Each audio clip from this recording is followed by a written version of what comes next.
ஹல்லேலூயா. அதாவது நம்ம வார்த்தையும் என்ன சொல்கிறது, ஆவியானவரும் வார்த்தையும் மதுரமும் போன வாரம் பார்த்தோம். வார்த்தையும் பட்டயமும், அப்புறம் வார்த்தையும் கட்டளைகளும், அப்புறம் வல்லமையும், வார்த்தையும் வல்லமையும், வார்த்தையும் உண்மையும், நிறைய காரியங்களை கர்த்தர் சொல்லி கொடுத்தார். ஆமென். ஆனால் இன்றைக்கி என்னென்னா வேர்ட் அண்ட் கன்விக்ஷன். ஆமேன்னு சொல்லலாமா? அப்படின்னா வார்த்தையும் புரிகிற மாதிரி சொல்லணும், தொடுதலும். ஆமேன்னு சொல்லலாமா? வார்த்தை வரும்போதெல்லாம் நமக்குள்ள ஒரு கன்விக்ஷன் ஆகுது. அதாவது நம்மளை மாற்றுது, நம்மளை ஒரு மாற்றத்துக்குள்ளே கொண்டு வருது. அந்த தேவனுடைய வார்த்தை நம்ம இருதயத்தை உடைக்குது, இருதயத்தை நம்ம இழக பண்ணுது. கர்த்தருடைய வார்த்தை நமக்குள்ளே வரும்போது நமக்குள்ள ஒரு மாற்றம் உண்டாகுது, ஒரு தொடுதல் உண்டாகுது. அதுக்கு பேர் தான் கன்விக்ஷன். கரங்களை உயர்த்தி ஒரு ஆமேன்னு சொல்லலாமா? ஒரு உறுதியான நம்பிக்கை வேத வசனத்தின் மேலே உண்டாகிறது பேர் தான் கன்விக்ஷன். ஆங்கிலத்தில் ஃபர்ம்லி ஹெல்டு என்ன சொல்கிறது, பிலீஃப் அப்படின்னு கொடுத்துருக்கு. ஆமேன்னு சொல்லலாமா? அப்போ உறுதியான நம்பிக்கை அப்படின்னு சொல்லப்பட்டிருக்குது. ஆமேன். அப்போ வார்த்தை வரும்போது நமக்குள்ள ஒரு மாற்றம் வருது பார்த்தீங்களா? அதுதான் கன்விக்ஷன். கரங்களை உயர்த்தி ஒரு ஆமேன்னு சொல்லலாமா? இதுவரையும் என் இஷ்டத்துக்கு நான் வாழ்ந்துட்டேன், இதுவரையும் நான் என்னை மனம் போன போக்கில் போயிட்டேன். ஆனால் ஆண்டவர் வார்த்தை ஒரு நாள் எனக்குள்ளே வந்தது, அது எனக்குள்ள ஒரு மாற்றத்தை கொண்டு வந்துருச்சு. எத்தனை பேர் ஆமேன்னு சொல்ல முடியும்? இப்படி சொல்கிற சாட்சிகள் அநேகம். ஆமேன். ஹல்லேலூயா. ஒரு வாலிப பையன் ஆண்டவருடைய வார்த்தையை சும்மா பயங்கரமாக பொழந்து கட்டுறாரு. வார்த்தை அப்படி பேசுகிட்டு சொல்கிறாரு, எங்கள் குடும்பத்தில் என்னை ஜோம் பண்ணுன்னு என்னை சொல்லிக்கிட்டே இருப்பாங்க எங்கள் வீட்டில் எங்கள் அம்மா. ஆனால் நான் ஒரு நாளும் ஜோம் பண்ணதில்லை. அப்போ ரொம்ப ஃபோர்ஸ் பண்ணுவாங்க, ஆனால் எனக்கு பிடிக்காது ஜோம் பண்ணலை. ஆனால் எனக்கே ஒரு நாள் ஆண்டவர் கன்விக்ஷனை கொடுத்தாரு. ஆமேன். என்னோட கூட ஆண்டவர் பேசினார். நான் தனியாக போய் ஜோம் பண்ண ஆரம்பித்தேன். அவர் சொல்கிறார், 1 மணி நேரம், 2 மணி நேரம், 4 மணி நேரம், 8 மணி நேரம் ஆண்டவரோடு கூட இருக்கிற உறவு. ஆமேன். ஹல்லேலூயா. அவர் சொல்கிறார், ஒரு அக்கா எங்கள் சர்ச்சில் கேட்டாங்க, எப்படி நீ மணிக்கணக்காக ஜோம் பண்ணுற, உன்னால் எப்படி மணிக்கணக்காக ஜோம் பண்ண முடியுதுன்னு கேட்டாங்க. அப்போ அந்த தம்பி சொன்னாராம், நீங்கள் எவ்வளோ அதிகமாக ஒருத்தரை நேசிக்கிறீங்களோ அவ்வளோ அதிகமாக நேரத்தை அவருக்கு கொடுப்பீங்க. எத்தனை பேர் ஆமேன்னு சொல்ல முடியும்? யார் மேலே அதிக அன்பு இருக்குதோ அதிக நேரம் அவங்களுக்கு செலுத்துவோம், கொடுப்போம். ஆமேன்னு சொல்லலாமா? ஹல்லேலூயா. அப்போ ஆண்டவரை நேசிக்கிற அளவு தான் உங்கள் ஜெபிக்கிற அளவு. நீங்கள் தனிப்பட்ட முறையில் எவ்வளோ மணி நேரம் ஜெபிக்கிறீங்களோ அவ்வளோதான் நீங்கள் நேசிக்கிறீங்க. என்னைக்கா சர்ச்சில் கண்ணீர் விட்டு அழுதுட்டு, ஆண்டவரே ஐ லவ் யூ, நான் உண்மை நேசிக்கிறேன் அப்படின்னு அழுதுட்டு அதோட குட் பை தான். டெய்லி என் வேலை, என்னோட ரொட்டீனு, போக வேண்டியது, வர வேண்டியது, எல்லாரையும் பார்க்க வேண்டியது, மொபைலில் சுற்றிக்கிட்டே இருக்க வேண்டியது, இதே பொழப்பாவே எல்லார் வாழ்க்கையும் ஓடுது. அப்போது என்ன நீங்கள் உங்கள் நேச அளவு என்னன்னா, how much time you give to God. Hallelujah. ஆமேன்னு சொல்லலாமா? ஆமேன். ஆண்டவருக்கு ஸ்தோத்திரம். அந்த காரியம் எனக்கு ரொம்ப டச் ஆச்சு. ஒரு வாலிப பையனால் இவ்வளோ பேச முடியுதுன்னா, ஆமேன். ஆண்டவர் எவ்வளோ ருசி பார்த்துருக்கான். ஆமேன்னு சொல்லலாமா? ஹல்லேலூயா. நீங்களாம் வரீங்க, ஆண்டவர் ருசி பார்க்குற மாதிரி இருக்கிறீங்க, பின்னாடி பின்மாற்றம். ருசி பார்க்குற மாதிரி வரீங்க, பின்னாடி பின்மாற்றம். அப்போது இந்த பின்மாற்றத்தில் போகிற இந்த நிலைமை மாறுவதாக. எத்தனை பேர் ஆமேன்னு சொல்ல முடியும்? கரங்களை உயர்த்தி ஆமேன். ஒரு கன்விக்ஷன் எனக்கு உண்டாகணும் ஆண்டவரே, அப்படி கேட்குறீங்களா? கரங்களை உயர்த்தி, ஆண்டவரே வார்த்தையை கேட்குறது மாத்திரம் இல்லை, ஆமேன், அதன்படி செய்கிறவர்களாயும் இருங்கள் என்று வேதம் சொல்லுது. ஆமேன். ஏசாயாவின் புஸ்தகம் 55வது அதிகாரம் 11வது வசனம். Isaiah chapter 55 verse 11. அப்படியே என் வாயிலிருந்து புறப்படும் வசனமும் இருக்கும், என் வாயிலிருந்து புறப்படும் வசனமும் இருக்கும், அது வெறுமையா என்னிடத்திற்கு திரும்பாம, அது வெறுமையா என்கிட்ட வராம, அது நான் விரும்புகிறதை செய்து நான் அதை அனுப்பின காரியம் ஆகும்படி வாய்க்கும். நான் அனுப்பின காரியம் ஆகும்படி வாய்க்கும். எத்தனை பேர் ஆமேன்னு சொல்ல முடியும்? பாருங்க, 3 காரியம் இதில் ஆண்டவர் சொல்றாரு. கர்த்தர் சொல்ற, என் வாயிலிருந்து வர வார்த்தை வெறுமையாய் என்னிடத்தில் திரும்பாது. கரங்களை உயர்த்தி ஒரு ஆமேன்னு சொல்லலாமா? இங்கே ஃபுல்பீட்டில் அந்த தேவனுடைய ஊழியக்காரர் வாயிலேருந்து வருகிற வார்த்தை நான் சொல்லட்டுமா, அது வெறுமையா திரும்பாது. அது ஆண்டவர் விரும்புகிறத செய்யும். ஹல்லேலூயா. இதுதான் கன்விக்ஷன். ஆமென். கர்த்தர் விரும்புகிறதை செய்யும். ஆண்டவர் சொல்றாரு, நான் அனுப்பின காரியம் ஆகும்படி அது வாய்க்கும். எந்த வார்த்தை சொல்லப்படுதோ, எந்த வார்த்தை பேசப்படுதோ, எந்த வார்த்தை வசனிக்கப்படுதோ, அந்த வார்த்தை உங்க இருதயத்துக்குள்ள நொறுங்குண்ட இருதயமாய் உடைச்சு உருமாக்கி அதை ஆண்டவர் செய்ய நினைச்சதை செய்து முடிச்சிட்டு தான் திரும்பும். ஹல்லேலூயா. விசுவாசிக்கிறவங்க ஆமேன்னு சொல்ல முடியுமா? ஹல்லேலூயா. பிசாசு இருக்கான் பார்த்தீங்களா, அவன் சரியான தந்திரவாதி. அவன் தந்திரங்கள் நமக்கு அறியாதவைகள் அல்லவே அப்படின்னு பவுல் சொல்கிறார். இங்கிலீஷில் போட்டிருக்கு ஹிஸ் ஸ்கீமு. ஒன்று வாங்கினா ஒன்று ஃப்ரீ, இது வாங்குங்க அது ஃப்ரீ, இது போனீங்கன்னா அது, அப்படியே ஃப்ரீயாக காட்டுவான் நமக்கு. ஆமேன்னு சொல்லலாமா? ஹல்லேலூயா. இந்த பொண்ணு மாதிரி அழகு உலகத்தில் யாருமே இல்லைன்னு காட்டுவான். இந்த பையன் மாதிரி ஸ்மார்ட் யாருமே இல்லைன்னு காட்டுவான். அவன் அழகை காட்டி கவர்ச்சியை காட்டி உங்களை மயக்கிடுவான். உள்ளே அசிங்கமும் மோசமும் இருக்கும். வெளித்தோட்டத்தை பார்த்து நீங்கள் நம்பி ஏமாந்து ஏவாள் மாதிரி ஒரு நாள் கண்ணீர் வடிக்கிற ஒரு சூழ்நிலை வந்துடும். பிசாசோட செய்கை இதுதான். ஆமேன்னு சொல்லலாமா? நல்ல ஒரு ஆமேன். ஹல்லேலூயா. சாத்தான் எப்பவுமே நம்மளை ஏமாற்றி எவ்வளோ பண்ண முடியுமோ பண்ணிடுவான். என்னென்ன பண்ண முடியுமோ, என்ன பண்ணால் நீ விழுவியோ அவ்வளோத்தையும் அவன் பண்ணுவான். அது 10 காரியமாக கூட இருக்கலாம். ஆமேன்னு சொல்லலாமா? ஏன் தெரியுமா? நீங்கள் ரொம்ப ஆண்டவருக்கு ப்ரெஷியஸ். கரங்களை உயர்த்தி ஒரு ஆமேன்னு சொல்லலாம். ஹல்லேலூயா. ஏன் உங்களையே பிசாசு டார்கெட் பண்ணுது? ஏன் உங்களையே போட்டு சுற்றி வருது? எவனை விழுங்கலாமோ என்று வகை தேடி சுற்றி திரிகிறான். அப்படின்னா நான் சுற்றி வரான். ஆமேன்னு சொல்லலாமா? உன்னை சுற்றி ஒருத்தன் வரான்ல, அது வேற யாரும் இல்லை, பிசாசு தான். ஆமேன்னு சொல்லலாமா? நல்ல கரங்களை உயர்த்தி ஆமேன். ஏன்னா அவன் சுற்றி தான் வருவான். ஹல்லேலூயா.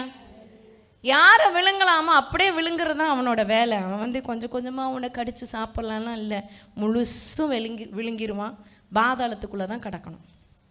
அப்போ அவ்வளோ காரியம் அவன் பண்ணுவான். நிறைய வேலை பண்ணுவான். இவங்கள எழுப்பி விடுவான், அவங்கள எழுப்பி விடுவான்.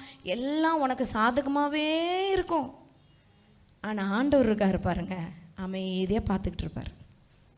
அமைதியாக வேடிக்கை பார்ப்பார். செய், அப்படியா செய், ஓஹோ இப்படியா, ஓகே ரைட்டு செய். பார்த்துக்கிட்டே இருப்பார். ஒரு நாள் வரும், அவர் சமூகத்தில் சொல்லுவார் பாருங்க, ஒரு வார்த்தை விடுவார் பாருங்க. அவர் வார்த்தை, அவ வாயிலிருந்து புறப்படுற வசனம் இருபுறம் கருக்குள்ள பட்டயமா இருக்கும். அது உருவி பாயும். இவ்வளோ தூரம் ஜோடிச்சு வச்சிருந்தான் பாரு பிசாசு. அதெல்லாம் தவிடு பொடியாக்கி, அதெல்லாம் பஸ்பமாக்கி, அதெல்லாம் சுட்டரித்து போட்டு அவர் திட்டம் மாத்திரம்தான் நிறைவேறும். ஹல்லேலூயா. ஆமேன்னு சொல்லலாமா? ஆண்டவருடைய வார்த்தை அப்படிப்பட்ட மகிமையானது. உங்கள் இருதயத்தில் ஒரு தொடுதலை கொண்டு வருகிற வார்த்தை, ஒரு கன்விக்ஷனை கொண்டு வருகிற வார்த்தை. எல்லா வார்த்தை மாதிரியும் இல்லை, கர்த்தருடைய வார்த்தை உங்கள் இருதயத்தில் மாற்றத்தை நிச்சயமாய் கொண்டு வரும். ஹல்லேலூயா. ஆண்டவர் சித்தம் இல்லாத எதுவும் நமக்கு வேண்டாம். ஆமேன்னு சொல்லலாமா? தேவ சித்தம் நம்ம வாழ்க்கையில் அப்படியே நிறைவேறுவதாக. ஹல்லேலூயா. யோவான் 16ஆம் அதிகாரம் 7-11 வாசிப்போமா? யோவான் 16:16. நான் உங்களுக்கு உண்மையை சொல்லுகிறேன், நான் போகிறது உங்களுக்கு பிரயோஜனமா இருக்கும். நான் போகாதிருந்தால் தேற்றரவாளவன் உங்களிடத்தில் வரார். நான் போவேனே ஆகில் அவரை உங்களிடத்திற்கு அனுப்புவேன். இப்பதான் பாட்டு பாடணும்ல, தேற்றரவாளனே. அப்ப நான் போனேன்னா ஒரு தேற்றரவாளனை உங்களுக்கு அனுப்புவேன் அப்படின்னு இயேசு சொல்றார். அவர் வந்து பாவத்தை குறித்தும் நீதியை குறித்தும் நியாய தீர்ப்பை குறித்தும் உலகத்தை கண்டித்து உணர்த்துவார். எத்தனை பேர் ஆமென் சொல்ல முடியும்? ஹல்லேலூயா. தொடர்ந்து வாசிங்க. 17 வரைக்கும் சொன்னேன். அவர்கள் என்னை விசுவாசியாதபடியினாலே, உலகத்தான் வெளியில இருக்கிறவங்க விசுவாசிக்கல, நீங்க உள்ள உட்கார்ந்துருக்கீங்க விசுவாசத்தினால. ஆமென் சொல்லலாமா? கர்த்தருடைய வார்த்தை விசுவாசனால உள்ள இருக்கீங்க. விசுவாசிக்காத வெளியில இருக்கிறவனுக்கு பாவத்தை குறித்து கர்த்தர் கண்டித்து உணர்த்துவார். அவர் பாவத்தை பாராத சுத்த கண்ணர், அவர் பரிசுத்தர். ஆமென். அவர் பரிசுத்தர் ஆகையால் நீங்களும் பரிசுத்தராயிருங்கள். ஹல்லேலூயா. அப்ப பாவத்தை குறித்து உலகத்துக்கு கண்டித்து உணர்த்துவார். நீங்கள் இனி, நமக்கு என்ன சொல்வார்னா, நீங்கள் இனி என்னை காணாதபடிக்கு, பிசிக்கலா இயேசு அப்ப நம்ம பார்க்கல, இப்போ நம்ம பார்க்க முடியாது. நான் என் பிதாவின் இடத்திற்கு போகிறபடியினாலே நீதியை குறித்து உங்களுக்கு பரிசுத்த ஆவியானவர் உணர்த்துகிறவராய் இருக்கிறார். நீதி, தேவ நீதி, நீதி இயேசு கிறிஸ்து சிலுவையில செய்து முடிச்ச நீதி, இத குறித்து உலகத்துக்கும் பேசுவாரு, உங்களுக்கும் பேசுவார். ஆமென் சொல்லலாம். விசுவாசிக்கும் பேசுவாரு, உலகத்துக்கும் பேசுவார் நீதியை குறித்து. தொடர்ந்து, இந்த உலகத்தின் அதிபதி நியாயம் தீர்க்கப்பட்டதினாலே நியாய தீர்ப்பை குறித்தும் கண்டித்து உணர்த்துவார். நிமித்தம் பிசாசு நியாயம் தீர்க்கப்பட்டதுனால நியாய தீர்ப்பு உங்களுக்கும் உண்டு. பிசாசுக்கு மட்டும் இல்ல, இன்னைக்கு நீங்க பண்ற எல்லா மாயாஜாலத்துக்கும் நியாய தீர்ப்பு உண்டு என்பதை கண்டித்து உணர்த்துவார். ஹல்லேலூயா. ஆமென் சொல்லலாமா? இப்போ வாழ்க்கைன்னா எப்படிப்பட்ட வாழ்க்கைலாம் வித்தியாசமான வாழ்க்கை. இப்போ ஒரே வேஷம் போடுற வாழ்க்கை. ஆமென் சொல்லலாமா? மொபைல் வந்துருச்சுல, எல்லாமே மாறி போச்சு. கேமரா இருந்தால் ஒரு வாழ்க்கை, நமக்கு ஒரு ஆக்ஷன் காட்டுவாங்க. கேமரா இல்லை அந்த ரூம்லனா வேறு ஆக்ஷனை காட்டுவாங்க. ஆமாவா இல்லையா? வேலை பார்க்குறவங்களுக்கு தெரியும். கேமரா வச்சுருந்தாங்கன்னா கேமரா இருக்குது அப்படி ஒர்க் பண்ணுற மாதிரி நடிப்பாங்க. கேமரா இல்லைன்னா வேலை பார்க்க மாட்டேன், உட்காந்துருப்பான். அப்போ கேமரா இருந்தால் ஒரு ஆக்ஷனு, கேமரா இல்லைன்னா வேறு ஆக்ஷன். அப்படி தான் இந்த உலகம் இருக்குது. அது மட்டும் இல்லை, இந்த உலகம் ஃபுல்லாகவே இந்த மொபைல் ஃபோனுக்கு அடிமையாக. அந்த காலத்தில் ரீல் விடாத அப்படின்னு சொல்கிற காலம் போய் இப்போ ரீல் போட்டிருக்கியா அப்படின்ற மாதிரி ஆயிடுச்சு. இப்போ காலமே ரீல்ஸ் தான், லைஃபே ரீல்ஸ் தான். ரீலாக விட்டு வாழ்கிற ஒரு வாழ்க்கை. ஆமாவா இல்லையா? இப்படி நிறைய சொல்லிகிட்டே போகலாம். வாழ்க்கையெல்லாம் மாறி போயிடுச்சு. இந்த நேரத்தில் நியாய தீர்ப்பை குறித்து கண்டித்து உணர்த்துகிற பரிசுத்த ஆவியானவர் உங்களுக்கும் எனக்கு வேணும். சகோதரனே சகோதரியே, நல்லா தேவனை மகிமைப்படுத்தலாம். நியாய தீர்ப்பை குறித்து கண்டித்து உணர்த்துகிறவர் பரிசுத்த ஆவியானவர். நீதி 3 இருக்குல்ல, சொல்லுங்க பார்க்கலாம். என்னெல்லாம் குறித்து உணர்த்துறாரு? நீதியை குறித்து, பாவத்தை குறித்து, நீதியை குறித்து, நியாய தீர்ப்பை குறித்து. பாவத்தை யாருக்கு கொண்டு உணர்த்துறாரு? உலகத்தில் இருக்கிறவங்களுக்கு. அதை அப்படி தான் பவுல் யோவான் எழுதி வச்சிருக்கிறாரு. ஆனால் இப்போ இருக்கிறது உள்ள ஒரு பாவம், உள்ளே இருக்கிறதும் ஒரு வித்தியாசமான பாவம், சபைக்குள்ளே வெளியில் இருக்கிறதும் வித்தியாசமான பாவங்களை பார்க்க முடியுது. சபைக்குள்ளேயும் பாவம் பண்ணிக்கிட்டு தாராளமாக உட்கார்ந்து திருவிருந்து எடுக்கிற ஆட்கள் உண்டு. அப்போ பாவத்தை குறித்தும், நீதி இயேசு கிறிஸ்து நமக்காக செய்து முடித்த நீதியை குறித்தும் நியாய தீர்ப்பு இருக்குது. நீ செய்கிற ஒவ்வொரு பாவத்துக்கும் நியாய தீர்ப்பு உண்டு. நீ செய்கிற ஒவ்வொரு அக்கிரமத்துக்கும் நியாய தீர்ப்பு இருக்குன்னு சொல்லி கண்டித்து உணர்த்துகிற பரிசுத்த ஆவியானவர் நமக்கு இருக்கிறதுனால நல்லா கரங்களை உயர்த்தி ஒரு ஆமேன்னு சொல்லலாமா? கேட்போமா? ஆண்டவரே எனக்கு கண்டித்து உணர்த்துங்க ஆவியானவரே. நல்லா கரங்களை உயர்த்தி சொல்லுங்க, எங்களை கண்டித்து உணர்த்துங்க ஆவியானவரே. அதே 16ஆம் அதிகாரம் 13-14 வாசிங்க. 13-14. சத்திய ஆவியாகிய அவர் வரும்போது, சத்திய ஆவியாகிய பரிசுத்த ஆவியானவர் வரும்போது சகல சத்தியத்திற்குள்ளும் உங்களை நடத்துவார். அவர் தம்முடைய சுயமாய் பேசாமல் தாம் கேள்விப்பட்டவைகள் யாவையும் சொல்லி வரப்போகிற காரியங்களை உங்களுக்கு அறிவிப்பார். அவர் என்னுடையதில் எடுத்து உங்களுக்கு அறிவிப்பதினால் என்னை மகிமைப்படுத்துவார். பிதாவினுடையவைகள் யாவும் என்னுடையவைகள். போதும், கரங்களை உயர்த்தி ஒரு ஆமேன்னு சொல்லலாம். அப்ப இயேசு சொன்ன வார்த்தைகளை, பிதா சொன்ன வார்த்தைகளை நமக்கு நினைப்பூட்டுகிறவர் ஒருவர் உண்டு. அவர் உங்களுக்குள்ள எனக்குள்ள வாசம் பண்ணுகிற பரிசுத்த ஆவியானவர். அவர் என்ன நினைப்பூட்டுறாருன்னா, நீதியை குறித்து நமக்கு சொல்லி தருவாரு. வெளியில இருக்கவங்கள பாவத்தை குறித்து, நமக்குள்ளேயும் உங்களுக்குள்ளேயும் பாவம் இருந்ததுன்னா அதை குறித்து ஆண்டவர் எச்சரிப்பாரு. எச்சரிக்கும் போது பிடிக்காது, நமக்கு கடிந்து கொள்ளும் போது பிடிக்கவே செய்யாது. அப்போ கடிந்து கொள்ளுதலை வெறுக்கிறவன் மிருக குணமுள்ளவன். நீதிமொழிகள்ல ஆமேன்னு சொல்லலாமா? அடிக்கடி கடிந்து கொள்ளப்பட்டும் தன் பிறரை கடினப்படுத்துகிறவன் விக்கினமின்றி சகாயமின்றி சடுதியில் நாசமடைவான் வசனம் சொல்லுது. ஆமென். அடிக்கடி கடிந்து கொள்ளப்பட்டோம். அடிக்கடி ஆண்டவருடைய வார்த்தை வந்துட்டே இருக்கு. அடிக்கடி ஆண்டவருடைய வசனம் நம்மகிட்ட பேசிட்டே இருக்கு.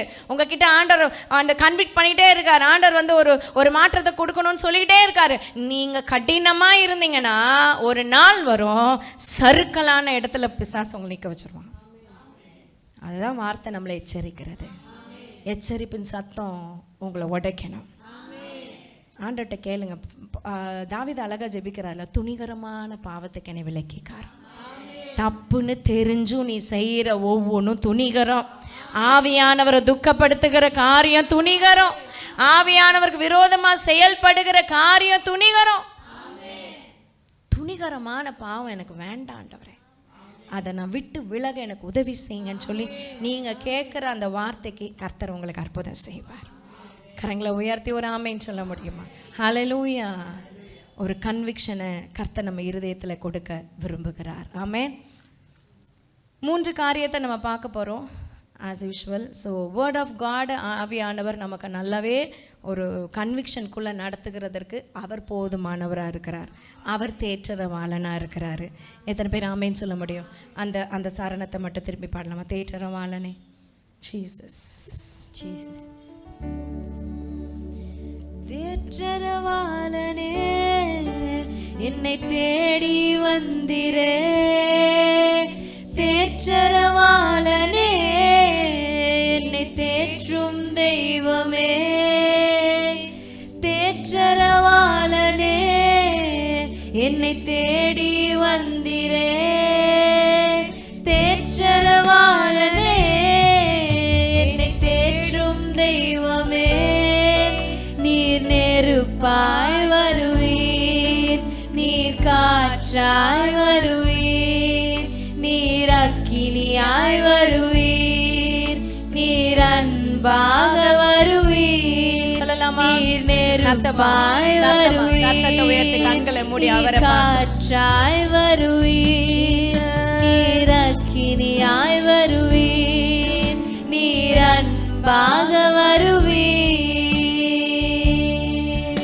கரங்களை தட்டி ஆண்டவரை மகிமைப்படுத்தலாம். அந்த தேற்றரவாளன் நம்மளை சகல சத்தியத்துக்குள்ளும் அழகாய் நடத்துகிறவராக இருக்கிறார். ஆமென். ஸோ 3 காரியத்தை பார்க்க போகிறோம். 3 நபரோட வாழ்க்கையில் எப்படிப்பட்ட கன்விக்ஷன் உண்டாச்சு அப்படின்னு, எப்படிப்பட்ட ஒரு மாற்றம், எப்படிப்பட்ட ஒரு தொடுதல் வார்த்தையினால் உண்டாச்சு அப்படின்றத பார்க்க போகிறோம். நம்ம நிறையா தெரிஞ்ச எக்ஸாம்பிள்ஸ் தான். லூக்கா எழுதின சுவிசேஷம் 5ஆம் அதிகாரம் 1-3. லூக்கா. பின்பு அவர் கெனசரேத்து கடலருகே நின்றபோது திரளான ஜனங்கள் தேவ வசனத்தை கேட்கும்படி அவரிடத்தில் நெருக்கினார்கள். அப்போ வசனத்து மேல ஜனங்களுக்கு ஒரு வாஞ்சை இருந்துச்சு. ஆமென். வசனத்தை கேட்கணும்னு இயேசு கிட்ட எல்லாரும் என்ன பண்ணாங்க? வந்தாங்க. தொடர்ந்து. அப்பொழுது கடற்கரையிலே நின்று 2 படகுகளை கண்டார். 2 படகு பார்த்தாரு. மீன் பிடிக்கிறவர்கள் அவைகளை விட்டிறங்கி, மீன் பிடிக்கிறவங்க எல்லாம் படகை விட்டு வெளியே வந்து வலைகளை அலசி கொண்டிருந்தார்கள். வலைகளை அலசி கொண்டிருந்தாங்க. அப்போ ஒரு காலை நேரமா இருக்கும்ல, நைட்டு போவாங்க, அதிகாலையில் திரும்பி வந்துடுவாங்க. காலையில் வெளிச்சம் வந்த பிறகுதான் என்ன செய்வாங்க? வலைகளெல்லாம் அலசிக்கிட்டு இருப்பாங்க. அப்ப அலசிட்டு இருக்கும்போது இயேசு வராரு. அப்பொழுது அந்த படகுகளில் ஒன்றில் ஏறினார்.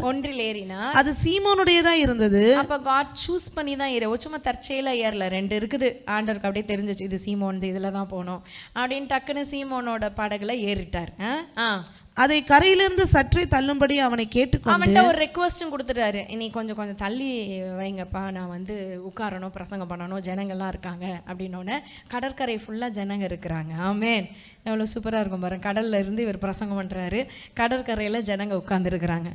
அப்புறம் அந்த படவில் உட்கார்ந்து ஜனங்களுக்கு போதகம் பண்ணினார். வார்த்தையை சொல்ல ஆரம்பிச்சிட்டாரு. ஆமென். பிரசங்கம் பண்ண ஆரம்பிச்சிட்டார். கர்த்தருடைய வார்த்தையை தான் இயேசு கிறிஸ்து பிரசங்கமாக சொல்றாரு.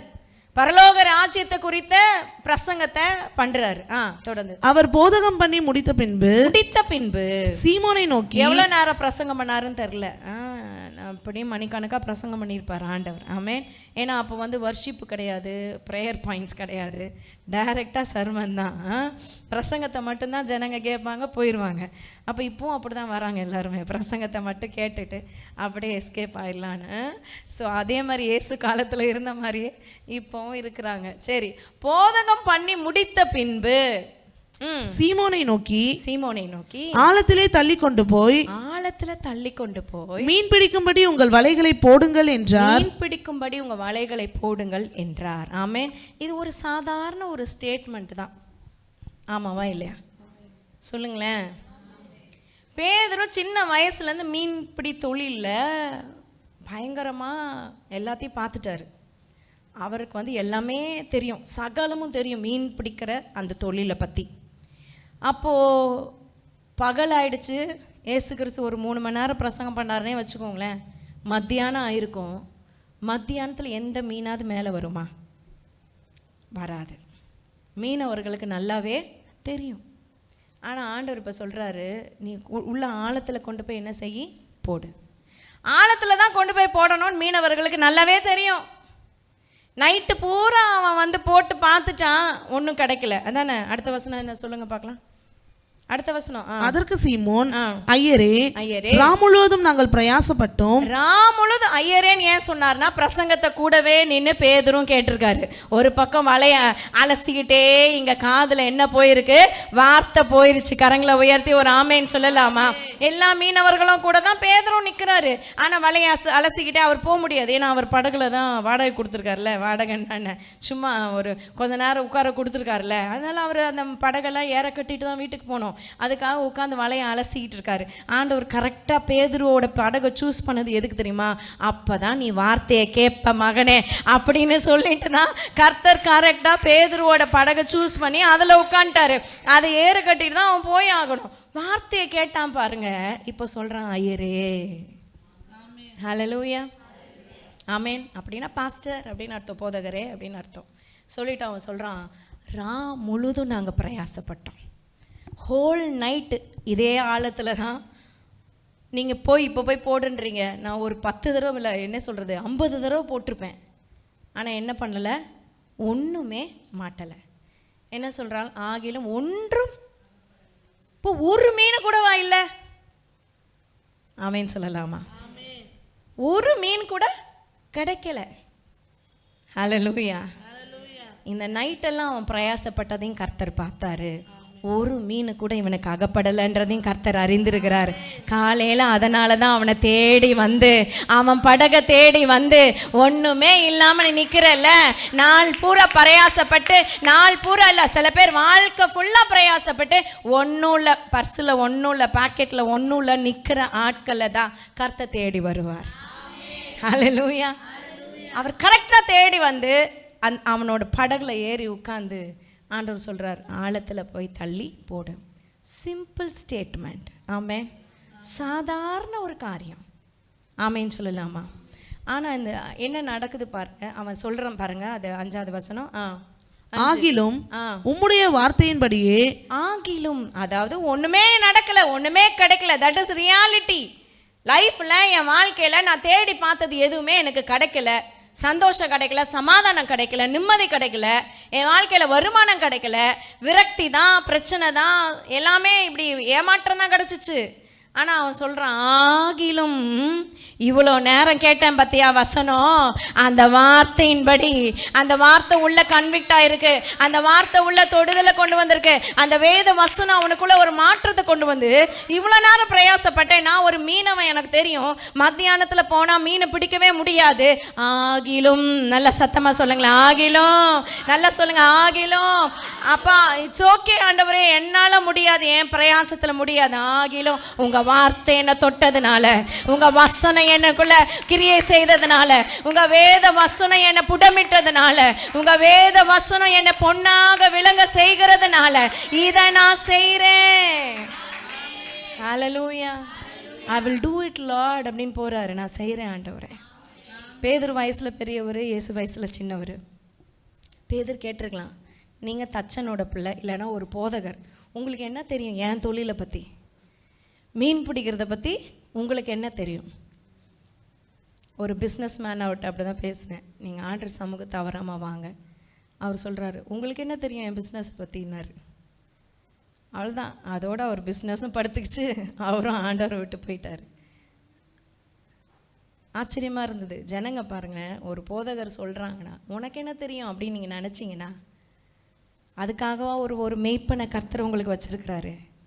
எந்த ஆடை எந்த மந்தையில் சேர்க்கணும்னு அவருக்கு தெரியாதா? கரங்களை உயர்த்தி ஒரு ஆமேன்னு சொல்லலாம். ஹல்லேலூயா. அப்போ பாருங்க, ஆகிலும் உம்முடைய வார்த்தையின்படியே வலையை போடுகிறேன் என்றான். நடந்தது என்ன? அடுத்த வசனம். அந்தபடியே அவர்கள் செய்து தங்கள் வலை கிழிந்து போகத்தக்கதாக மிகுதியான மீன்களை பிடித்தார்கள். கரங்களை தட்டி ஆண்டவரை மகிமைப்படுத்தலாமா? ஒன்றுமே இல்லை, ஒரு மீன் கூட அகப்படலை, ஒரு மீன் கூட கிடைக்கல. ஆனால் இயேசு கிறிஸ்துவின் வார்த்தை அவனுக்குள்ள ஒரு மாற்றத்தை உண்டாக்குச்சு. ஆகிலும் உங்க வார்த்தை சாதாரண ஒரு சிம்பிள் ஸ்டேட்மெண்ட் பவர்ஃபுல் வேர்டா பேதுருக்கு மாறுச்சு. ஆழத்துல போய் வலைய போடுன்றது சாதாரண சிம்பிள் ஸ்டேட்மெண்ட். எல்லா மீனவனும் அதை தான் செய்வான். ஆனா இன்னைக்கு இது ஒரு எக்ஸ்ட்ராடினரி வேர்டா, பவர்ஃபுல் வேர்டா அவருக்குள்ள பேதுருக்குள்ள கன்விக்ட் ஆகிறதுக்காகவே கர்த்தர் இந்த வார்த்தையை சொல்லியிருக்கிறார். ஆமென் சொல்லலாம். உங்கள் துக்கம் சந்தோஷமாய் மாறுன்றது பல முறை பார்த்துருக்கோம், பல முறை கேட்டிருக்கோம், பல முறை அதை இது பண்ணியிருக்கேன். ஆனால் ஒரு நாள் என் குடும்பத்தில் பிரச்சனை கஷ்டம், நான் அழுதுகிட்டு இருக்கேன், ரொம்ப நேரம் அழுதுட்டுருக்கேன். ஆண்டவர் சமூகத்தில் தான், சும்மாலாம் அழமாட்டேன், நான் போய் மனுஷங்கக்கிட்டலாம் அழமாட்டேன், ஆண்டவர்கிட்ட மட்டும்தான் அழுவேன். ஆண்டவர்கிட்ட அழுதுகிட்டு இருக்கேன். ஆண்டவர் இப்படியே நிமிந்து பாருன்றார். நிமிந்து பார்க்குறேன், என்றைக்கோ பழைய ஒரு ஸ்டிக்கரு பீரோவில், அந்த காலத்து பீரோவில் அப்படி ஒட்டி வச்சுருக்கு, உங்கள் துக்கம் சந்தோஷமாய் மாறும். உங்களுக்கு தெரியாது, அந்த வார்த்தை எனக்கு அப்படி ஒரு சந்தோஷத்தை கொடுத்துருச்சு. ஹல்லேலூயா. ரொம்ப பழைய நான் வருஷமாக அது ஒட்டி இருக்குன்னா அவ்வளோ நாளும் வீட்டில் ஒட்டி இருக்க காரியத்தை நான் பார்க்கவே கிடையாது. ஆனால் அன்னைக்கு நான் அழுது ஆண்டவர்கிட்ட ஒப்பு கொடுத்து நிமிந்து பார்க்குறேன், உங்கள் துக்கம் சந்தோஷமாய் மாறும். அந்த வார்த்தையை விசுவாசித்தேன். அவ்வளோ பெரிய துக்கமும் ஈஸியாக சந்தோஷமாய் கர்த்தர் மாற்றி கொடுத்துட்டாரு. எவ்வளோ பெரிய விஷயத்தையும் ஆண்டவர் அப்படியே ஒரே நிமிஷத்தில் அப்படியே சால்வ் பண்ணிட்டாரு. அவரால் முடியாத காரியம் ஒன்றுமில்லை. அந்த வார்த்தையில் நீங்கள் கன்விக்ட் ஆகுறீங்களா? அந்த வசனம் உங்களை உடைக்குதா?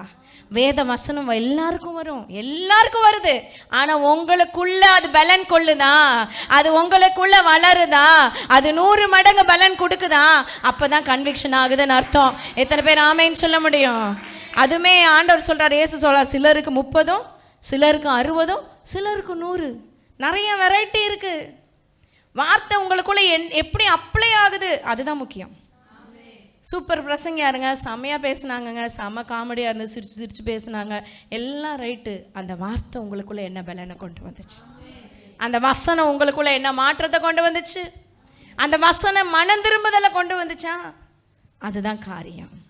கரங்களை உயர்த்தி ஒரு ஆமேன்னு சொல்லலாமா? பேதுரு பாருங்க, உன் வார்த்தையின்படியே நான் கீழ்ப்படிஞ்சார். ஆமேன். அந்த கீழ்ப்படுதல் உங்களுக்கு இருக்கா? வார்த்தை வரும்போது கன்விக்ட் ஆகும்போது நடக்காதது தான், ஆனாலும் உங்கள் வார்த்தையின்படி கீழ்ப்படுகிறேன். உலகத்தில் இல்லாதது தான், ஆனாலும் உங்கள் வசனத்தின்படி நான் செய்கிறேன் ஆண்டவரேன்னு ஒப்பு கொடுக்கிற அந்த கிருபையை கர்த்தர் நமக்கு தருவாராக. ஹல்லேலூயா. 2வது பார்ப்போம். அப்போஸ்தலர் 16ஆம் அதிகாரம் 13-15. ஓய்வு நாளில் நாங்கள் பட்டணத்துக்கு வெளியே போய் ஆற்றினருகே வழக்கமாய் ஜெபம் பண்ணுகிற இடத்தில் உட்கார்ந்து அங்கே கூடி வந்த ஸ்திரீகளுக்கு உபதேசித்தோம். அப்பொழுது தியத்தீரா ஊராலும் ரத்தாம்பரம் விற்கிறவளும் தேவனை வணங்குகிறவளும் ஆகிய லீதியாள் என்னும் பேருள்ள ஒரு ஸ்திரீ கேட்டுக்கொண்டிருந்தாள். லீதியாள் என்னும் பேருள்ள ஒரு ஸ்திரீ கேட்டுக்கொண்டு, அங்கே எத்தனையோ பெண்கள் இருந்தாலும் ஸ்பெஷலா லீதியாளோட பெயர் மட்டும் வெளியில வந்திருக்கு, வேத புஸ்தகத்துல கொடுக்கப்பட்டிருக்குது. ஆமென். ஹல்லேலூயா. அத்தனை பெண்கள் வந்திருப்பாங்க. ஆற்றங்கரையில, அந்த காலத்துல ஆற்றங்கரையில போய் தான் தண்ணி எடுக்கணும். இப்பதான் டேப்பை திறந்தா என்ன வருது? காற்று தான் வருது, தண்ணி வருது. ஆமென். ஒரு காலத்தில் வெறும் காற்றா வந்துச்சு, இப்போ தண்ணி வருது. ஆமென் சொல்லலாமா? ஹல்லேலூயா. அப்போது ஆற்றங்கரையில் போய் தண்ணி எடுப்பாங்க. நல்லா பெண்கள் எல்லாம் சேர்ந்து குடத்தை தூக்கிட்டு போய் கழுவுன்னு கழுவுவாங்க வெளியில் மட்டும். போட்டி போட்டு தேய்ப்பாங்க அப்போல்லாம் அந்த பித்தளை தவளை. புளி எடுத்துக்குவாங்க, உப்பு ஏதோ போட்டு தேய்ன்னு வெளியில் பளிச்சுன்னு இருக்கும். உள்ளே சும்மா தண்ணி இப்படி போட்டு கழுவி ஊற்றிட்டு வந்துடுவாங்க. ஏன்னா உள்ளே யாரும் பார்க்க போகிறதில்ல. ஆனால் குடிக்கிறது எங்கேருந்து தான் எடுக்கிறோம்? உள்ளே தான். அந்த மாதிரி தான் அநேகருடைய வாழ்க்கை இருக்குது. வெளியில் பளிச்சு உள்ளே பார்த்தா ஒரே மறைச்சு எல்லாம் செய்கிறது கர்த்தர் பார்க்கிறார். ஆமேன்னு சொல்லலாமா? கரங்களை உயர்த்தி ஒரு ஆமேன்னு சொல்லலாமா? சரி, அது போகட்டும். இப்போ எல்லா பெண்கள் உட்காந்துருக்காங்க. வசனம் சொல்லுது வழக்கமாய் ஜெபம் பண்ணுகிற இடத்துக்கு. ஆமேன். இந்த வார்த்தை உங்களை தொடட்டும்.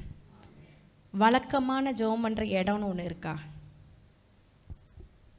பர்சனல் ப்ரேயரில், தனிப்பட்ட ஜெபத்தில் வழக்கமாக எந்த இடத்துல உட்காந்து ஜெபிப்பீங்க? வழக்கமாக ஜெபம் பண்ணுற நேரம்னு ஒன்று இருக்கா? வழக்கமாக எந்த நேரத்தில் ஜெபிப்பீங்க? நான் 9 மணிக்கு லஞ்ச் பிரேக்ஃபாஸ்ட் சாப்பிட்ருவேங்க, 12:30 மணிக்கு நான் லஞ்ச் சாப்பிட்ருவேங்க, 8 மணிக்கு 6 மணி 7 மணிக்கு நான் வந்து டின்னர் சாப்பிட்ருவேங்க. ரைட்டு.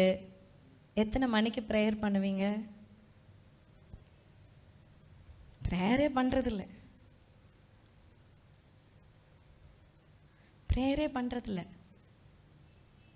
அப்படின்னா அந்த பாத்திரம் வெளியில் மட்டும் மினுக்குன்னு இருக்குது. ஆனால் உள்ள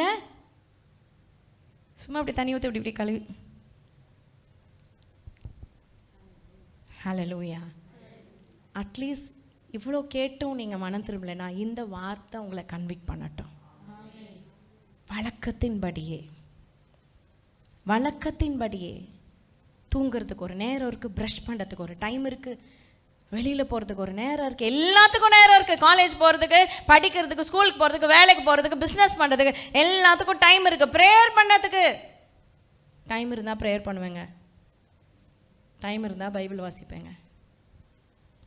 அப்போ உனக்கு பிரச்சனை வந்து கண்ணீர் விடுவேல, அப்போ ஆண்டவர் இதே சொன்னார்னா, இரு டைம் இருந்தால் உன்னை பார்க்குறேன், எனக்கு வேலை இருக்குது, அதை மட்டும் அக்செப்ட் பண்ண முடியாது. வழக்கத்தின்படியே கண்ணை மூடிட்டு சொல்லணும். அவங்களா அந்த குடும்பமா ஞாயிற்றுக்கிழமை நிற்க மாட்டாங்க. ஞாயிற்றுக்கிழமையா காலையிலையா கண்டிப்பாக சர்ச்சில் இருப்பாங்க. ஏங்க நம்ம சபாநாயகர் சொல்கிறாரு, ஒரு நாள் நான் ஞாயிற்றுக்கிழமை சர்வீஸை மிஸ் பண்ண மாட்டேன்னு. அப்படிப்பட்ட கிருபை ஆண்டவர் தமிழ்நாட்டில் சபாநாயகர் சொல்கிறார், வார்த்தையை சொல்கிறாரு. உங்களுக்கும் எனக்கும் என்ன அப்படி பிஸியானீங்க? தேவனுடைய ஆலயத்தை விட மேன்மையானது என்னங்க? நத்திங். ஆமேன்னு சொல்லலாமா? நானும் உடைய ஆலயத்தின் வாசற்படியிலே ஆராய்ச்சி செய்கிறதையே நாடுவேன்னு சொன்ன தாவீதை தான் கர்த்தர் மகிமையா உயர்த்தி வச்சாரு. ஹல்லேலூயா. இந்த வசனம் உங்களை கன்விக்ட் பண்ணட்டும், இந்த வசனம் உங்களை உருக்கட்டும், உடைக்கட்டும். ஆமேன். தொடர்ந்து வாசிங்க. லீதியாள் கேட்டுக்கொண்டிருந்தாள் வார்த்தையை. பவுல் சொல்லியவைகளை கவனிக்கும்படி கர்த்தர் அவளுடைய இருதயத்தை திறந்தார். எத்தனை பேர் ஆமேன்னு சொல்ல முடியும்? This is call conviction. எத்தனை பேர் ஆமேன்னு சொல்ல முடியும்? இதுக்கு பேரு தான் தொடுதல். இது உங்க இருதயம் திறக்கப்படுதா? உங்க இருதயம் மறுரூபமாகுதா? உங்க இருதயத்துல மாற்றம் வருதா? உங்க இருதயத்துல ஆண்டவருடைய வசனம் போய் உட்காருதா? ஹல்லேலூயா. அதுக்கு பேரு தான் தொடுதல். ஆமேன்னு சொல்லலாமா? ஒரு கன்விக்ஷன் உண்டாகணும்னு கர்த்தர் விரும்புகிறார். ஒரு மாற்றம். வசனத்தை கேட்டு கேட்டு இந்த காதில் வாங்கி அந்த காதில் விட்டுட்டு போகிற மாதிரி இல்லை. வார்த்தையை கேட்டு கேட்டு கேட்டதே தாங்க கேட்குறோம் அப்படின்றது வார்த்தையே இல்லை. ஒவ்வொரு வார்த்தையும் நமக்குள்ள ஒரு மாற்றத்தை கொண்டு வருகிறதா இருக்கணும். அப்படி கேட்கணும். அப்போ லீதியாள் எப்படி கேட்டிருப்பாங்க? எல்லாரும் கேட்குற மாதிரி கேட்டிருப்பாங்களா? இல்லை, சம்திங் ஸ்பெஷலாக கேட்டிருக்காங்க. இருதயத்தை கர்த்தர் திறந்துட்டாரு. ஹல்லேலூயா. நான் நம்புறேன், வாஞ்சையோடு கேட்டிருப்பாங்க, ஆசையோடு கேட்டிருப்பாங்க. வசனத்தை கேட்கும் போது ஆசையோடு கேட்டிருப்பாங்க. அடுத்த வசனம் பாருங்க. அவளும் அவள் வீட்டாரும் ஞானஸ்தானம் பெற்ற பின்பு ஞானஸ்தானம் பெற்றார்கள். எத்தனை பேர் ஆமேன்னு சொல்ல முடியும்? ஒருத்தி தாங்க ஆண்டவருடைய வார்த்தைக்கு உடன்பட்டா. அவங்க குடும்பத்துல ஒருத்தர் தாங்க மாறினாங்க. இப்போ ஹோல் குடும்பமே ஞானஸ்தானம் பெற்றுச்சு. ஹோல் ஃபேமிலியே ஆண்டவருக்குள்ள வந்துருச்சு. நான் சொல்லவா, ஏன் உங்க வாழ்க்கையில உங்க குடும்பத்துல நீங்க லீதியாளா இருக்க கூடாது? உங்க இருதயம் திறந்தா போதும், முழு குடும்பமும் ஆண்டவருக்கு சொந்தமாய் வரும். உங்க இருதயத்துல வசனம் ஒரு மாற்றத்தை கொண்டு வந்துருச்சா? ஆண்டவர்கிட்ட கேளுங்க. லீதியாளின் இருதயம் திறந்தீங்க, என் இருதயத்தை திறங்கப்பா. என் குடும்பம் முழுசும் ரட்சிக்கப்படட்டும். என் சந்ததி முழுசும் ரட்சிக்கப்படட்டும். என் சந்ததி அந்நிய வாசல்ல போய் நிற்கக்கூடாது ஆண்டவரே. என் சந்ததி ஆண்டவரே அப்பா உம்மை மறுதலிக்கிற கூட்டத்தில் நிற்கக்கூடாது ஆண்டவரே. ஜெபிங்க. ஆமேன்னு சொல்லலாமா? ஹல்லேலூயா. பயங்கர ஃபேஷன் என்ன தெரியுமா? நல்லா ஆண்டவருக்குள்ளே வளர்த்துருவாங்க. கல்யாணம் பண்ணி கொடுக்கும்போது யாராவது மதத்தார் வேறு மதத்துக்கு கல்யாணம் பண்ணி கொடுத்துருவாங்க. சிலது லவ் பண்ணி ஓடி போயிடும். ஆண்டவர் விட்டு இது ஒரு பெரிய பிளான், பிசாசோட திட்டம். ஜாக்கிரதையா இருங்க. நானும் என் சந்ததியும் அந்நிய இதில் போய் நான் நிற்கக்கூடாது ஆண்டவர். ஜெபிங்க. ஆண்டவர் பிள்ளைங்களுக்காக ஜெபிங்க. உங்கள் பிள்ளைகளுக்காக ஜெபிங்க. யார் எந்த புத்தில் எந்த பாம்பு இருக்குன்னு தெரியவே தெரியாது. எல்லாம் வெளிவேஷம் தான். ஆனால் ஆண்டவர் எல்லாத்தையும் பார்த்துட்டு இருக்கிறார். கரங்களை உயர்த்தி ஆண்டவர்கிட்ட ஒப்பு கொடுங்க. ஆண்டவர் ஒரு நாளும் அந்த வார்த்தை என்னை விட்டு போயிடக்கூடாது ஆண்டவரே. உங்கள் வசனம் என்னை தாண்டி போயிடக்கூடாது. என் இருதயத்தில் போய் அப்படி உட்காரணும் ஆண்டவரே. என் இருதயத்தில் போய் அது விதைக்கப்படணும் ஆண்டவரே. அதை ஜஸ்ட் லைக் தட் நான் விட்டுறக்கூடாது. ஜெபிங்க. ஆமேன். ஹல்லேலூயா. ஆமேன் சொல்லலாமா? ஆமேன். அவ சொல்றா, நான் விசுவாசம் உள்ளவள் என்று எண்ணினா எங்கள் வீட்டில் வந்து தங்குங்கன்னு சொல்லி அந்த ஊழியக்காரர்களை கனப்படுத்துகிறா. ஆமேன். ஹல்லேலூயா. அந்த வசனம், அந்த வார்த்தை பெருமையாய் திரும்பாது. கர்த்தருடைய வசனம் உங்களை கலக்கிட்டு தான் போகும். கர்த்தருடைய வசனம் உங்களை உலுக்கிட்டு தான் போகும். கர்த்தருடைய வசனம் மாற்றிட்டு தான் போகும். கர்த்தருடைய வசனம் உங்களை புடமிட்டுட்டு தான் போகும். அதுக்கப்புறம் நீங்க பொன்னாய் விளங்குவீங்க. எத்தனை பேர் ஆமேன் சொல்ல முடியும்? ஹல்லேலூயா. ஆமேன். ஆண்டவர் நாமத்துக்கு மகிமை உண்டாகட்டும். 2 காரியம் பார்த்தோமா? பேதுரு என்ன செய்தார்? ஆனாலும் உங்க வார்த்தையின்படியே கீழ்ப்படுகிறேன். ஆமேன். வார்த்தையின்படியே செய்கிறேன். மனசு தொட்டு சொல்லுங்க, வார்த்தையின்படியே எல்லாம் செய்கிறீங்களா உங்கள் வாழ்க்கையில்? வார்த்தையின்படியே செய்ய ஒப்பு கொடுங்க. வார்த்தையை விட்டு விலகாதீங்க. வலது புறம் இடது புறம் விலகிடாதீங்க. வார்த்தையின்படியே வாழுங்க. யாராவது ஆலோசனை சொல்கிறேன்ற பேரில் தேவையில்லாத சொல்லுவாங்க, அதெல்லாம் கேட்டுக்காதீங்க. வார்த்தையின்படியே வாழுங்க. ஹல்லேலூயா.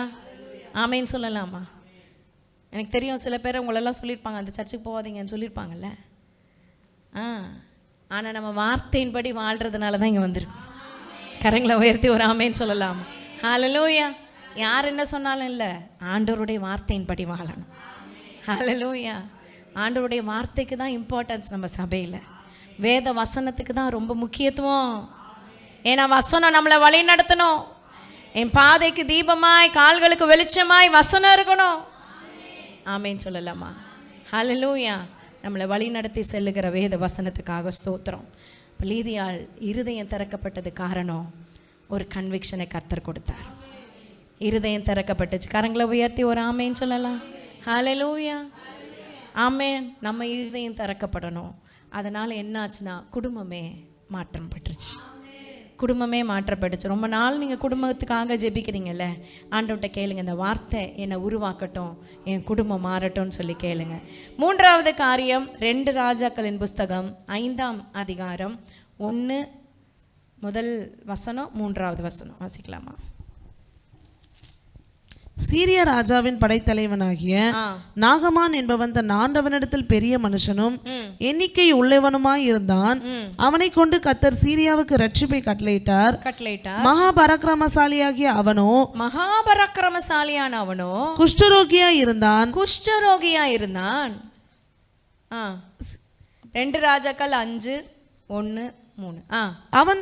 அவள் தன் நாச்சியாரை பார்த்து, என் ஆண்டவன் சமாரியாவில் இருக்கிற தீர்க்கதரிசியின் இடத்தில் போவாரானால் நலமாயிருக்கும், அவர் இவருடைய குஷ்டரோகத்தை நீக்கி விடுவார் என்றாள். ஆமேன்னு சொல்லலாமா? ஹல்லேலூயா. இப்போ நாகமான் அப்படின்ற ஒரு படை தலைவன், அதாவது ஒரு ஆர்மி ஜெனரல், அவனுக்கு கீழே தான் படையே இருக்குது. எல்லா சோல்ஜர்ஸும் இருக்காங்கன்னு வச்சுக்கோங்க. ஆர்மியே அவன் தான் ஹெட்டு. அப்படிப்பட்ட சீரியான்னு ஒரு தேசத்தில் அவன் வந்து, இப்போ சீரியா இருக்குல்ல, அந்த தேசத்தில் உள்ள படைத்தலைவன் அவன். அப்போ அவன் ரொம்ப பராக்கிரமசாலி, ஹைட் அண்ட் வெயிட்டு, நல்லா பார்க்குறதுக்கு அப்படியே பயங்கரமான ஒரு வீரன், யுத்த வீரன், எல்லாம் ரைட்டு. ஆனால் அவனுக்குள்ளே இருந்த ஒரு வியாதி குஷ்டரோகம். அது வித்தியாசமான குஷ்டரோகம். ஒரு மாதிரி படம் மாதிரி உடம்பெல்லாம் படர்ந்து, அது வெளியில் தெரியாது, ஆனால் உள்ளே படர்ந்துருக்கு ஒரு குஷ்டரோகம். அது நிமித்தம் அவன் ரொம்ப வருத்தப்படுறான். அப்போ அவங்க வீட்டில் வேலை பார்க்குற ஒரு பொண்ணு, அதாவது எப்போவுமே சீரியாவுக்கும் இஸ்ரேலுக்கும் சண்டை நடந்துக்கிட்டே இருக்கும், எப்போவுமே நடக்குதுல்ல, அப்படி நடந்துக்கிட்டே இருக்கும். அப்போ வந்து போரில் இந்த பொண்ணை கூட்டிகிட்டு வந்துட்டாங்க, சின்ன பொண்ணுலையே தூக்கிட்டு வந்துட்டாங்க, வந்து வீட்டு வேலை செய்ய வச்சுட்டாங்க. அப்படி வீட்டு வேலை செஞ்சுக்கிட்டு இருக்கிற அந்த பொண்ணு அந்த நாகமானுக்காக அவன் எஜமானுக்காக எஜமாட்டிக்கிட்ட சொல்கிறான், எங்கள் ஊரில் போனீங்கன்னா எங்கள் தீர்க்கதரிசி ஒருத்தர் இருக்கார், எலிசா ஒருத்தர் இருக்கிறாரு, அவர்கிட்ட போனீங்கன்னா நிச்சயம் இவனுக்கு சுகமாகும் அப்படின்னு வார்த்தை சொல்கிறா. ஆமேன் சொல்லலாமா? ஹல்லேலூயா. இது ஒரு வார்த்தை. ஆமேன். நீங்கள் அங்கே கூட்டு போங்க, சுகமாகும். யார் சொல்கிறா? ஒரு குட்டி பொண்ணு. அந்த பொண்ணு பேரை கூட சொல்லப்படலை, ஆனால் எப்படி சொல்லியிருப்பா பாருங்க, ஆண்டவருடைய வார்த்தையை அவள் தைரியமாக சொல்லியிருப்பா. ஆமேன். கர்த்தர் தான் இதை நடத்துகிறா. சொல்கிறா. சொன்னோன்னே என்ன ஆகுது, இந்த அம்மா போய் அவங்க வீட்டுக்கார்ட்ட சொல்லுது, இந்த மாதிரி அந்த பொண்ணு சொல்லுது, உங்கள் குஷ்டரோகம் சரியாக அவங்க ஊரில் ஒரு தீர்க்கதரிசி இருக்காராம், அவர்கிட்ட போனால் சரியாகுமா அப்படின்னு சொல்லுது. இவன் என்ன பண்ணான், நாகமான் கொண்டு போய் ராஜா கிட்ட சொல்கிறான், சீரியா ராஜா கிட்ட சொல்கிறான், ராஜாவே இந்த மாதிரி எங்கள் வீட்டில் வேலை செய்கிற அந்த பொண்ணு இப்படி சொல்லிச்சு அப்படின்னு சொல்கிறான். சொன்ன உடனே அவன் என்ன சொல்கிறான், உடனே கொடு, ஒரு லெட்ரு எழுதி தரேன், இஸ்ரவேல் ராஜா கிட்ட போய் கொடு, ஏன்னா அதிகாரத்தில் இருக்கிறாங்க இவங்கெல்லாம், பொசிஷனில் இருக்கிறாங்க. லெட்டர் எழுதி கொடுக்குறாரு. லெட்டர் எழுதி இவன் அனுப்புகிறேன், என் படைத்தலைவன் இவன் குஷ்டரோகத்தை சரி பண்ணி கொடுத்துரு அப்படின்னு லெட்டர் எழுதி அனுப்புகிறாரு. நாகமானும் எல்லாரையும் கூட்டிகிட்டு போகிறான், நிறையா படையெல்லாம் கூட்டிகிட்டு நிறைய கிஃப்ட்ஸ் எல்லாம் வாங்கிட்டு, ஏன்னா அவங்க உடம்பு சுகமாயிடுச்சுன்னா அந்த கிஃப்டெல்லாம் அவங்களுக்கு கொடுத்துடலாம், 10 மாற்று வஸ்திரம் அப்படி நிறைய வெள்ளி பொண்ணு என்னென்னவோ கிஃப்டெல்லாம் எடுத்துகிட்டு போகிறான், காசு பணம்லாம் எடுத்துகிட்டு போகிறான். ஒரு பரிவாரத்தோடு போகிறாங்க.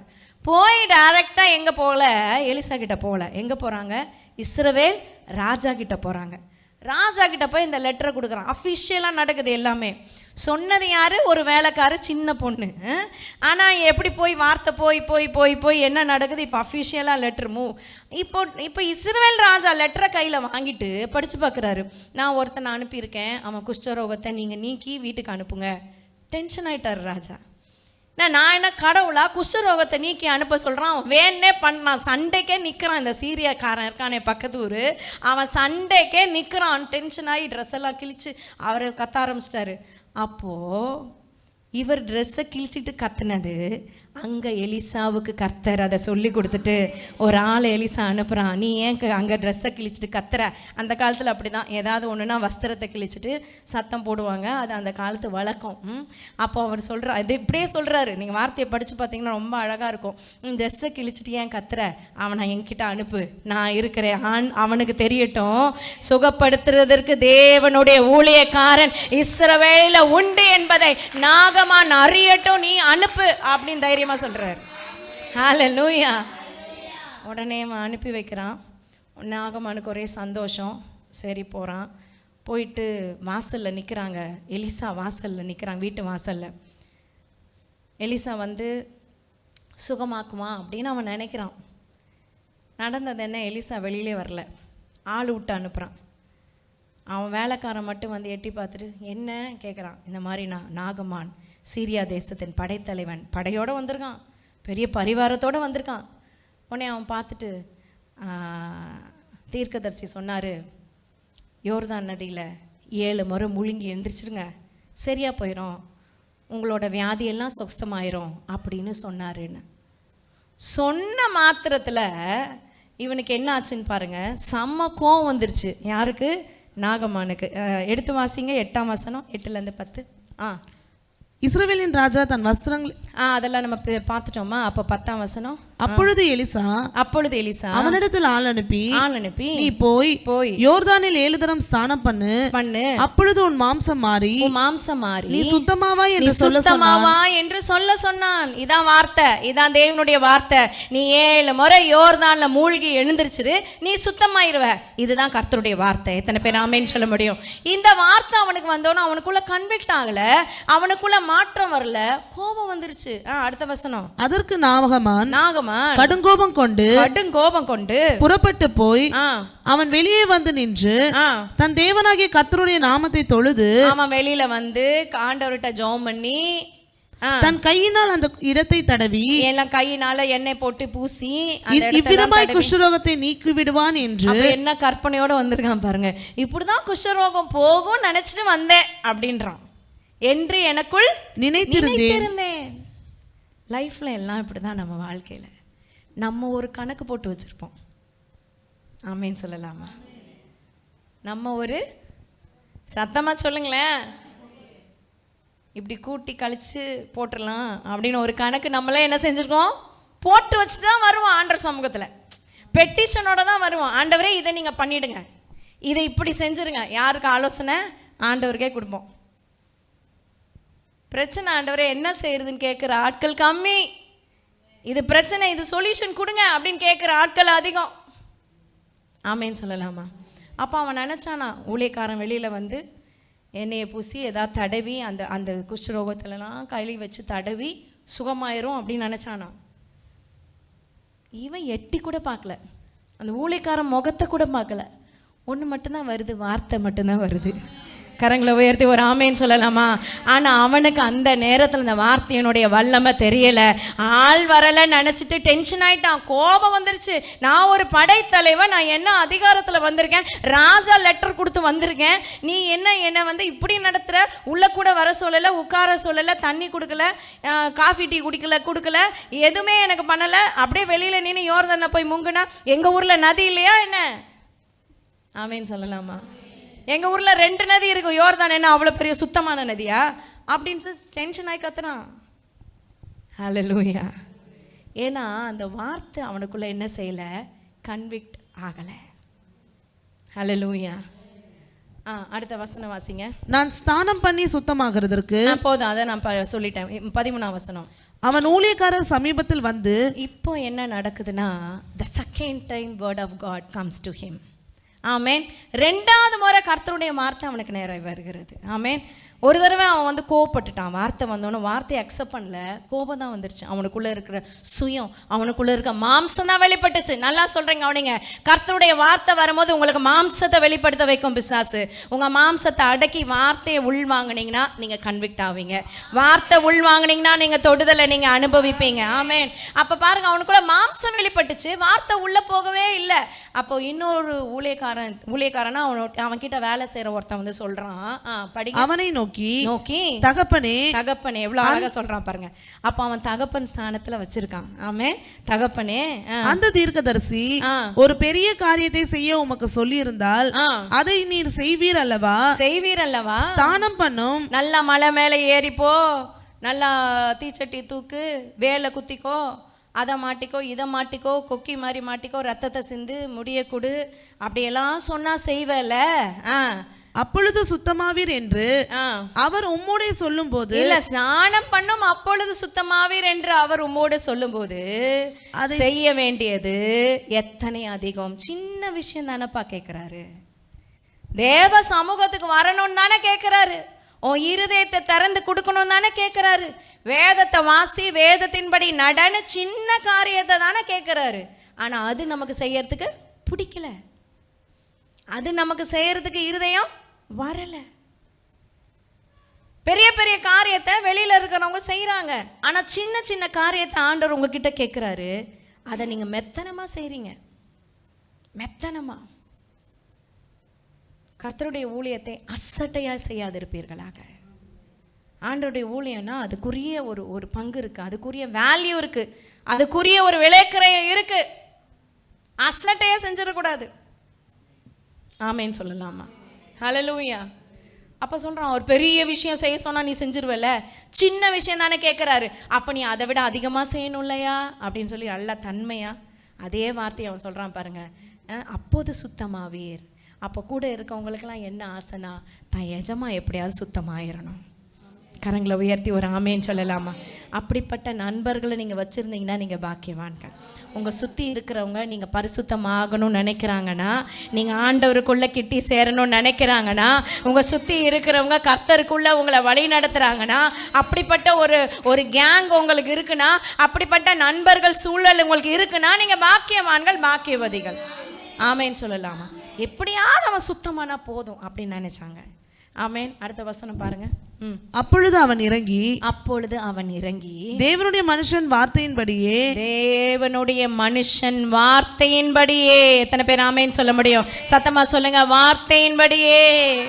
ஸோ ஃபர்ஸ்ட் டைம் வார்த்தை வந்த போது அசட்டை பண்ணிட்டான், அவனோட மாம்சம் வெளிப்பட்டுச்சு.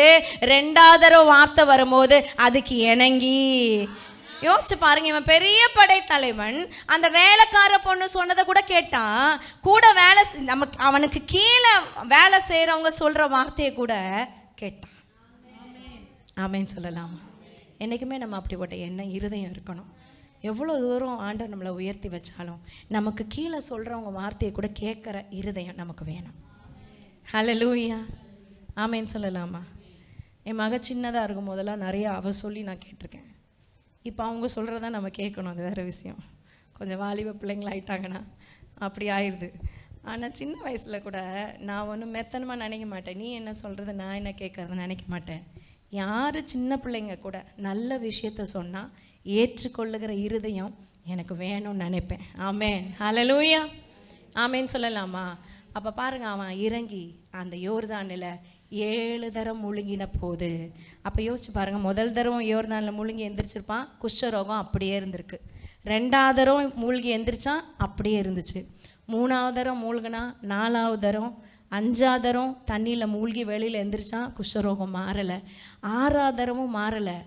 7வது முறை மூழ்கி அவன் எந்திரிக்கும் போது அந்த அந்த சர்மம் சின்ன பிள்ளையின் சர்மம் போல, பாருங்க வசனம் சொல்லுது பாருங்க, 7 தரம் மூழ்கின போது அவன் மாம்சம் ஒரு சிறு பிள்ளையின் மாம்சத்தை போல மாறி அவன் சுத்தமானான். கரங்களை தட்டி நல்லா ஒரு அப்படியே சுருங்கி போன எல்லாம் மோசமாக இருந்த நிலைமையெல்லாம் மாறி ஒரு பரிபூரண ஒரு பரிசுத்தம் அவன் சரீரத்தில் கர்த்தர் கொடுத்தார்.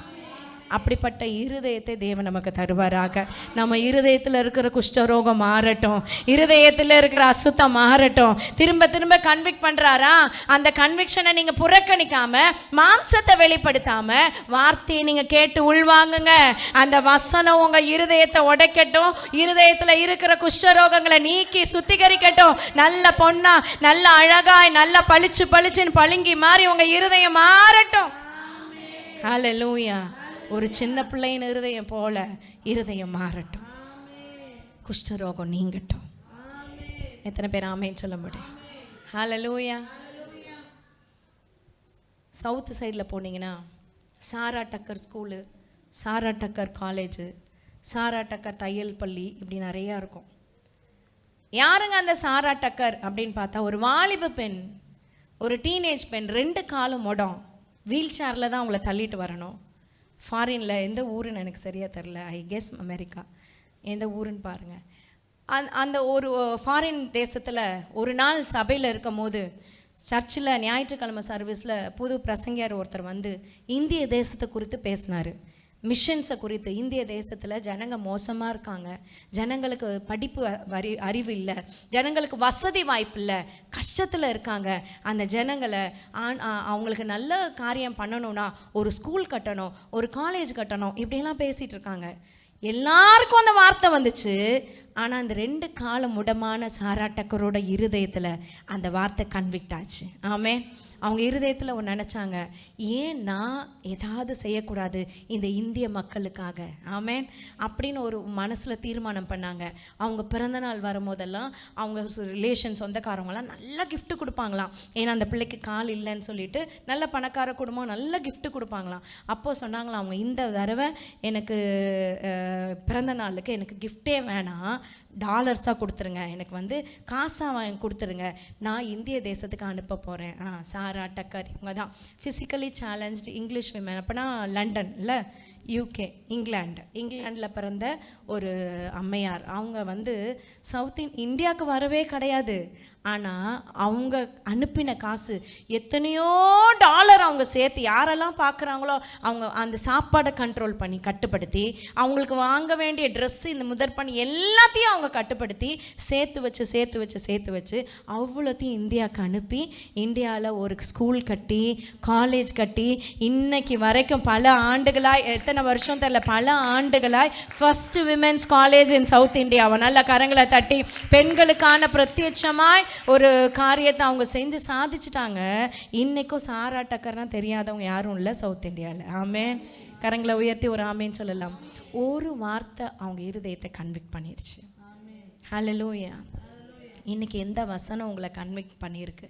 ஒவ்வொரு நாளும் வார்த்தையை கேட்டுட்டு போகிறேன்னு இல்லாமல் இன்றைக்கி இந்த வசனத்துக்கு நான் ஒப்பு கொடுக்குறேன், இந்த வசனம் என்னை மாற்றட்டும், என்னை உடைக்கட்டும்னு சொல்லி ஒப்பு கொடுக்கணும்னு தேவன் விரும்புகிறார். எழுந்து நிற்போமா தேவ சமூகத்தில்? ஆண்டுடைய வார்த்தைக்கு நம்ம ஒப்பு கொடுக்க ஆண்ட சமூகத்தில் எழுந்து நிற்போம். உன் வார்த்தையின்படியே வலையை போடுகிறேன் பேதுரு சொன்னார். ஆண்டவருடைய வார்த்தை கேட்ட போது லீதியாளுக்கு இருதயம் திறந்தது.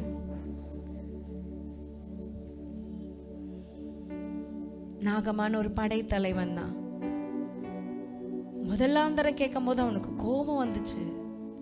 ஆனா இரண்டாவது முறை கேட்கும் போது அவன் இருதயத்தில் அது கன்விக்ஷன் கொண்டு வந்துச்சு. வார்த்தை உங்க இருதயத்தை கன்விக்ட் பண்ணுதா? கர்த்தருடைய வசனம் உங்க இருதயத்துல ஒரு தொடுதலை கொடுக்குதா? கர்த்தருடைய வார்த்தை உங்க இருதயத்தை மாற்றுதா? அதுதான் வேணும் ஆண்டவரேன்னு சொல்லி ஒப்பு கொடுப்போமா? வேற எதுவும் வேணாம் ஆண்டவரே. இந்த உலகத்துல உயர்வோ, இந்த உலகத்துல பெருசோ, பணமோ காசோ பெருசு இல்லை.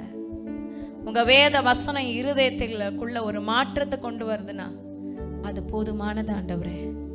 ஒப்பு கொடுப்போமா? Thank you Holy Spirit. Jesus. Jesus. நாகமானுக்கு குஷ்டரோகத்தை சுத்தமாக்கினாரு. இன்னைக்கு குஷ்டரோகத்தை விட மோசமான பாவம் உள்ளத்துல இருக்கு, மோசமான காரியங்கள் இருதயத்துல இருக்கு. வெளிப்புறத்தை மட்டும் சுத்தம் பண்ணிட்டு உட்புறத்தை அழுக்கா போட்டிருக்கிற அந்த நிலைமை மாறி முழுமையும் சுத்தமாக்க கர்த்தர் கிருபை தருவாராக. Thank you Holy Spirit. Jesus. ஆண்டவருடைய வார்த்தை நம்மளை கழுவட்டும். கர்த்தருடைய வசனம் நம்மளை புடமிடட்டும். அப்போ அவங்க வேத வசனம் என்னை கன்விக்ட் பண்ண உதவி செய்யுங்க ஆண்டவரே. என்னை ஒப்பு கொடுப்போமா? உங்க வேத வசனம் என்னை மாற்றுறதுக்கு நான் ஒப்பு கொடுக்குறேன் ஆண்டவரேன்னு சொல்லி யாரெல்லாம் உண்மையா ஒப்பு கொடுக்குறீங்களோ கர்த்தர் அந்த நேரத்தில் உங்களை தொட வல்லமை உள்ளவராக இருக்கிறார். யாரெல்லாம் சொல்ல முடியும் இன்னைக்கு இந்த வார்த்தை என்னை தொட்டுச்சு ஆண்டவரே? ஒருவேளை வழக்கமாய் ஜெபம் பண்ண இடத்துக்கு போனார்கள்ன்ற வார்த்தை தொட்டிருக்கலாம்.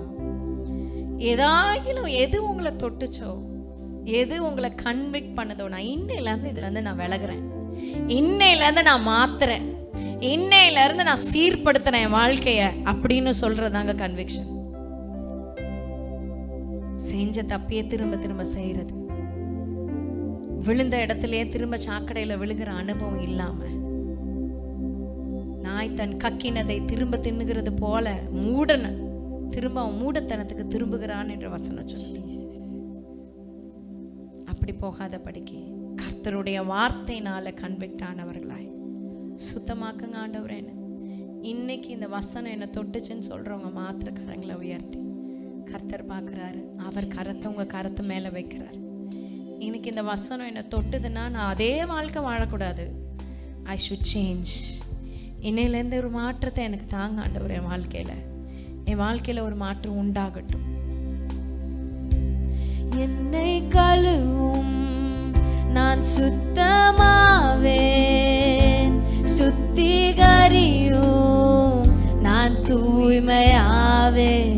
சத்தத்தை உயர்த்தி என்னை கழுவும் நான் சுத்தமாவேன், சுத்திகரியும் நான் தூய்மையாவேன். உம்மை போல் என்னை மாற்றிடும். சத்தத்தை உயர்த்தி சொல்லுவோமா? உம்மை போல் என்னை மாற்றிடும். என்னை கழுவும் நான் சுத்தமாவேன், சுத்திகரியும் நான் தூய்மையாவேன். என்னை கழுவும் நான் சுத்தமாவேன், சுத்திகரியும் நான் தூய்மையாவேன். உம்மை போல் என்னை மாற்றிடும். சத்தத்தை உயர்த்தி சேர்ந்து சொல்லுவோமா? உம்மை போல் என்னை மாற்றிடும் இயேசுவை போல், உம்மை போல் என்னை மாற்றிடும் ஜீசஸ், உம்மை போல்